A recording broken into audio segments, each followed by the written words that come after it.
बाकी जो 3 पार्ट है, कोई भी एग्जाम में बैठिएगा आप, कैट मैट जेट कहीं भी बैठिएगा, आपसे एप्टीट्यूड और रीजनिंग पूछेगा ही पूछेगा, तो आपका बेकार नहीं गया। मतलब आपने एक चीज बहुत सही कहा कि उस 5% के भरोसे 90% में मेहनत नहीं करना, फिर तो आप अपने आप को एक्सक्यूज दे रहे हैं, अपने आप से बेईमानी कर रहे हैं। और अपने सब, और ऐसा नहीं है कि आप पढ़ाई नहीं करते तो इससे केवल आपको और आपके परिवार को नुकसान है। एक्चुअली मेरा जो मानना है कि आप जितनी पढ़ाई करते हैं, आप काम करते हैं, एक अच्छा जॉब लेते हैं या कुछ अपना भी काम करते हैं, तो इससे भी आपको फायदा है, आपके फैमिली को फायदा है, उसके अलावा आपके समाज को फायदा है, आपके देश को फायदा है। आप काम नहीं कर रहे हैं इसका मतलब आपको जिंदा रहने के लिए खाना तो चाहिए। आप देश के रिसोर्सेज को इस्तेमाल तो कर रहे हैं, इनपुट तो ले रहे हैं, लेकिन आप देश को आउटपुट नहीं दे रहे हैं, क्योंकि देश हमसे बना है और हम लोगों को काम करना ही होगा, तभी जाकर के हमारा जो सपना भी है, जो हम लोग थे वास्तव में सोने की चिड़िया, और हम लोग 5 ट्रिलियन इकोनॉमी का सपना देख रहे हैं। इसके लिए हम इंडियंस को काम करना होगा। और काम इन द सेंस मतलब कि ऐसा नहीं है कि जो लोग काम कर रहे हैं, आप पढ़ाई भी कर रहे हैं तो आप काम कर रहे हैं, क्योंकि आप पढ़ाई करते हैं तो आपके अंदर बहुत सारी थिंकिंग एबिलिटीज डेवलप होती हैं, आप सही गलत के बीच में डिफरेंस कर पाते हैं। आप सड़क में चल रहे हैं तो कोई गलत कर रहा है तो आप उसको बोल पाते हैं। ये आपको एबिलिटी कोई देता है, कोई पढ़ाई आपको देता है, उसके अलावा आपको कोई नहीं जैसे देता। आप बचपन में पढ़े होंगे रिसोर्स क्या है, हाँ हाँ रिसोर्सेस के बारे में, हाँ। तो ह्यूमन भी एक रिसोर्स है।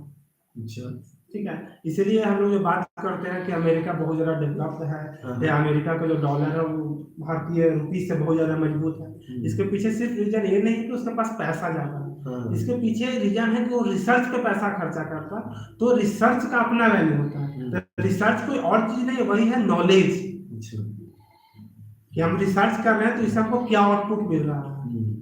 तो वही चीज़ अगर आप पढ़ते हैं, मतलब कि आप जो देश का इकोनॉमी है इसमें आप वैल्यू ऐड कर रहे हैं, वैल्यू एडिशन जिसको बोलते हैं, जो वैट का टैक्स लगता है, तो वही वैल्यू ऐड आप करते हैं, मतलब देश का जो तरक्की में आपका एक भागीदारी है।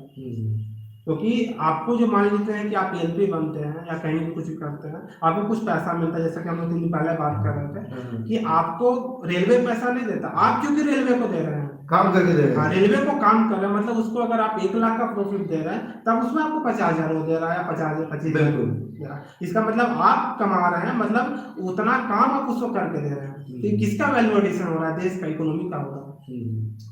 और इसको समझना होगा कि एक गवर्नमेंट ऑर्गेनाइजेशन एक पर्टिकुलर लिमिट तक टॉलरेट कर सकती है।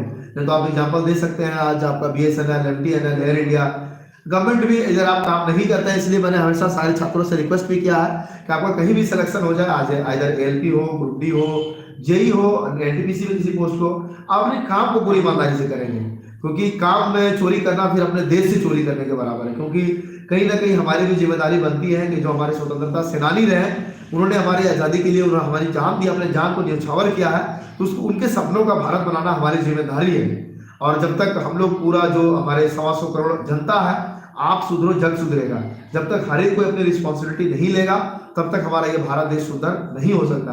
और जिस दिन हम लोग सबको सुधर गए तो फिर हमारे देश को भी, क्योंकि देश हमसे है और हमसे हम देश से हैं, दोनों मतलब एक तरह से कहे तो जैसे कि एक रिवर्सिबल म्यूचुअल है, एग्जैक्टली म्यूचुअल है।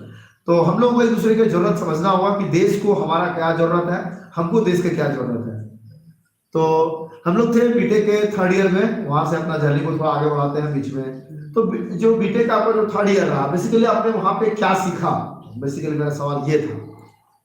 या तो कुछ वो टेक्निकल टर्म में भी बता सकते हैं कि आपने सब्जेक्ट्स में ये सीखा, या कुछ आपने लाइफ का कुछ वैल्यूज सीखा, मतलब मॉरल वैल्यूज, उसको भी बता सकते हैं कि जो आपका 3rd ईयर का जो जर्नी था वो कैसा रहा आपका।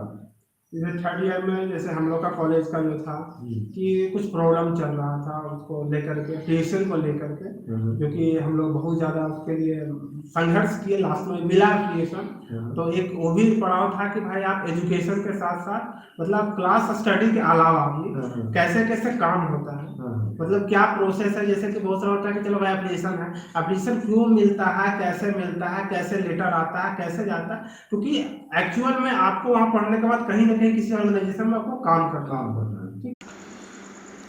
आपकी जानकारी के लिए बता देना चाहता हूँ फ्रेंड्स कि अनअकैडमी आप लोगों के लिए लेकर के आ चुका है फाउंडेशन बैच कोर्स किसके लिए, तो आरआरबी एनटीपीसी के लिए और ग्रुप डी के लिए, जो कि कब से स्टार्ट हो रहा है, तो आप लोगों का 26 मई से स्टार्ट हो रहा है।